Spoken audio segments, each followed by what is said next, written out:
ഒറ്റയ്ക്ക് നിൽക്കേണ്ടി വന്നാലും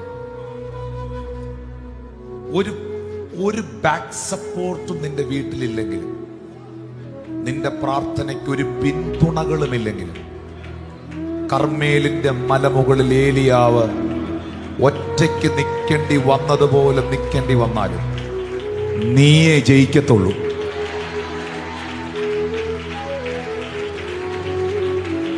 പ്രാർത്ഥിക്കുന്നവനെ ജയിപ്പിക്കുന്നൊരു ദൈവമുണ്ട്. പ്രാർത്ഥിക്കുന്നവനെങ്ങും ലജ്ജിച്ചു പോകാൻ ഇടവരുത്താത്തൊരു ദൈവമുണ്ട്. പ്രാർത്ഥിക്കുന്നവനൊരു പരാജയമാകാൻ അനുവദിക്കാത്തൊരു ദൈവമുണ്ട്. നീ തകർന്നു പോകാൻ ദൈവം അനുവദിക്കത്തില്ല. നിന്റെ കുടുംബം തകർന്നു പോകാൻ ദൈവം അനുവദിക്കത്തില്ല. പ്രാർത്ഥിക്കുന്ന നിന്റെ കുഞ്ഞുങ്ങൾ തെറ്റിപ്പോകാൻ ദൈവം അനുവദിക്കത്തില്ല. നിനക്ക് നഷ്ടപ്പെട്ടതെല്ലാം കർത്താവ് നിന്റെ ജീവിതത്തിലൂടെ തിരിച്ചു കൊണ്ടുവരും. പ്രവാചകൻ കണ്ടത് തന്നോട് ശിഷ്യൻ അറിയിക്കുന്ന ചെറിയ ഒരു കൈപ്പത്തിയാണ്, ചെറിയ ഒരു മേഘമാണ്. പ്രാർത്ഥനയുടെ മറുപടി ചെറുതായി പോയോ, പ്രാർത്ഥനയുടെ മറുപടി വൈകുന്നത് എന്ത് എന്ന് സാഹചര്യങ്ങൾ നിന്നെ ചിന്തിപ്പിച്ചേക്കാം. പക്ഷേ പെയ്തത് വൻമഴയാണ്, വൻമഴയാണ്. യേശുവേ, എനിക്ക് രക്ഷപ്പെടണം, എനിക്ക് എൻ്റെ ലൈഫിൽ നിന്ന് എനിക്കൊന്ന് പുറത്തു വരണം, എന്നെ കൊണ്ട് പറ്റുന്നില്ല.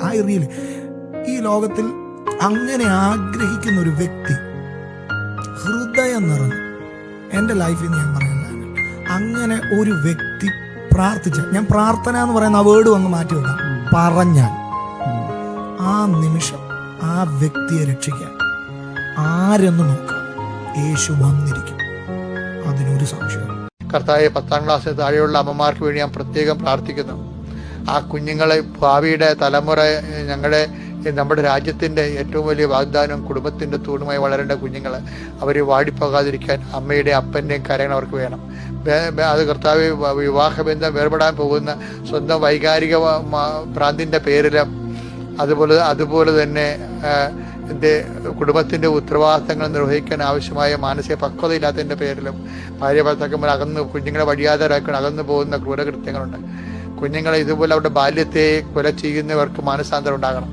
അവർക്ക് അവരുടെ മാനസാന്തരം ഉണ്ടായ കുഞ്ഞുങ്ങളെ ചേർത്ത് പിടിക്കാൻ വേണ്ടി അല്പം ചില അമ്മമാരോട് പറഞ്ഞിട്ടുണ്ട്, അപ്പന്മാരോടൊക്കെ ആ മക്കളെ ഓർത്താണെന്ന്. സത്യമാണ്. മക്കളെ ഓർത്ത് ത്യാഗം അനുഭവിച്ച് കുടുംബത്തിൻ്റെ ത്യാഗങ്ങളെ ഏറ്റെടുത്തുകൊണ്ട് നിശബ്ദമായി സുവിസാക്ഷ്യമായി പോകുന്ന എല്ലാവരെയും ഞാൻ ആസ്വദിക്കുന്നു, എല്ലാവരെയും ഞാൻ അനുഗ്രഹിക്കുന്നു. ദൈവത്തിൻ്റെ സമ്പത്താകുന്ന കൃപയാൽ നിങ്ങളുടെ ഹൃദയവും മനസ്സും ആത്മാവും നിറയട്ടെ.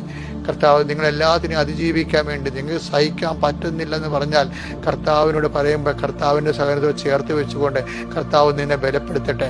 എൻ്റെ ഈ പ്രാർത്ഥനയിലൂടെ, കർത്താവിൻ്റെ കൃപാസനം നടക്കുന്ന ആയിരക്കണക്കിന് മനുഷ്യരുടെ പ്രാർത്ഥനയിലൂടെ നിന്റെ ജീവിതം ബലപ്പെടട്ടെ.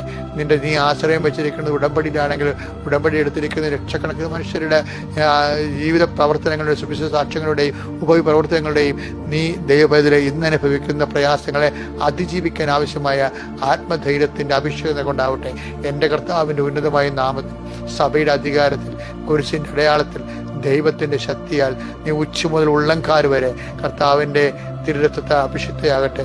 കർത്താവ്, ഏത് മേഖലയാണോ നീ തകർന്നു കിടക്കുന്നത്, ഏത് മേഖലയാണോ നിനക്ക് സഹായം വേണ്ടത്, ഏത് മേഖലയാണോ നിന്നെ ചേർത്ത് നിർത്തേണ്ടത്, ഏത് മേഖലയാണോ നിന്നെ താങ്ങിയെടുക്കേണ്ടത്, ആ മേഖലയിൽ പരിശുദ്ധ അമ്മ ദൈവമാതാവ് യേശുക്രിസ്തുവിൻ്റെ തിരുശരീരം, ചലനമറ്റ തിരുശരീരം പോലും കുരിശിൽ നിന്ന് എടുത്ത് താങ്ങിയെടുത്ത് മടിക്കിടത്തിയവളുടെ കൈകളിലേക്ക് ഞാൻ നിങ്ങളെ ഏൽപ്പിക്കുന്നു. നിങ്ങൾ ശക്തിപ്പെടുക, നിങ്ങൾ അതിജീവിക്കട്ടെ. കർത്താവിൻ്റെ കൃപ നിങ്ങൾ ആവശ്യിക്കട്ടെ.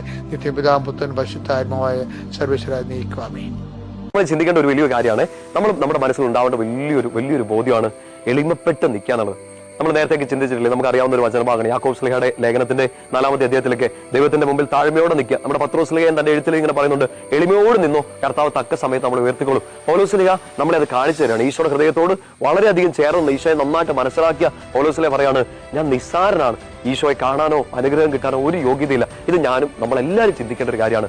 നമുക്ക് നാളിതുവരെ കിട്ടിയ എല്ലാ അനുഗ്രഹങ്ങളെയും ഓർത്ത് നോക്കി, ശരിക്കും പറഞ്ഞാൽ നമ്മൾ ചെയ്ത നന്മയുടെ ഫലമായിട്ടാണ് ഇതെല്ലാം കിട്ടിയത്. ഒരു യോഗ്യതയില്ലാതെ ഒരുപാട് അനുഗ്രഹം നമ്മൾ ഈശോയിൽ നിന്ന് കിട്ടിയിട്ടുണ്ട്. പൗലോസിലെ അതുകൊണ്ട് അടുത്ത വാക്യത്തിൽ പറയുക, ഞാൻ എന്തായിരിക്കുന്നുവോ അത് ദൈവകൃപയാലാണ്. നമുക്കെല്ലാം പറ്റിപ്പോകുന്ന ഒരു അപകടമാണ്. ചിലപ്പോൾ നമ്മുടെ പഠിത്തം ഓർത്തിട്ടായിരിക്കാം, നമ്മുടെ കഴിവുകൾ ഓർത്തിട്ടായിരിക്കാം, നമുക്ക് കിട്ടുന്ന ഒരു സാലറി ഓർത്തിട്ടായിരിക്കാം, നമുക്ക് മനുഷ്യരുടെ ഇടയിൽ നിന്ന് കിട്ടുന്ന നല്ല വാക്കുകളൊക്കെ ഓർത്തിട്ടായിരിക്കാം. അറിയാതെ അപ്രീസിയേഷൻ, അഭിനന്ദനങ്ങൾ ഇങ്ങനെ കൂടി വരുമ്പോഴത്തേനും അറിയാതെ അഹങ്കാരം മുളപൊട്ടാനുള്ള സാധ്യതയുണ്ട്. ഒന്ന് ചിന്തിച്ചു നോക്കി, ഉണ്ടല്ലോ, അറിയാണ്ട് വന്നു പോയി കാണും. നമ്മൾ നമ്മുടെ ഉള്ളിലോട്ട് നോക്കിയാലേ കുറേ കൂടെ ചീഞ്ഞ് കിടക്കുന്നതൊക്കെ മനസ്സിലാവും. ചിലപ്പോൾ ഒരു പ്രവണത കാണും, അങ്ങോട്ട് കൈ ചൂണ്ടാനും ഇങ്ങോട്ട് കൈ ചൂണ്ടാനും ഒക്കെ. ഉള്ളിലോട്ടൊന്ന് കൈ ചൂണ്ടുക. ആൾക്കാർ നല്ല പറഞ്ഞപ്പോൾ, നമ്മളിങ്ങനെ ഉയർന്നപ്പോൾ, നമ്മളെ കർത്താവ് പൊക്കി നടത്തിയപ്പോൾ പൊക്കി പിടിച്ച കർത്താവിനെ മറന്നുപോയി നമ്മളെ ഒന്ന് പൊക്കി പിടിച്ചു.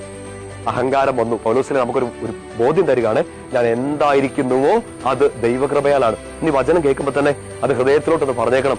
ഈശോ, എന്റെ എല്ലാ അഹങ്കാരവും ഞാൻ മാറ്റി വെക്കുകയാണ്. ഞാൻ എന്തായിരിക്കുന്നുവോ ഞാൻ എന്തായിരിക്കുന്നുവോ അത് ദൈവകൃപയാലാണ്. നമ്മൾ ചിന്തിക്കേണ്ട ഒരു വലിയ കാര്യമാണ്. നമ്മുടെ മനസ്സിൽ ഉണ്ടാവേണ്ട വലിയൊരു ബോധ്യമാണ്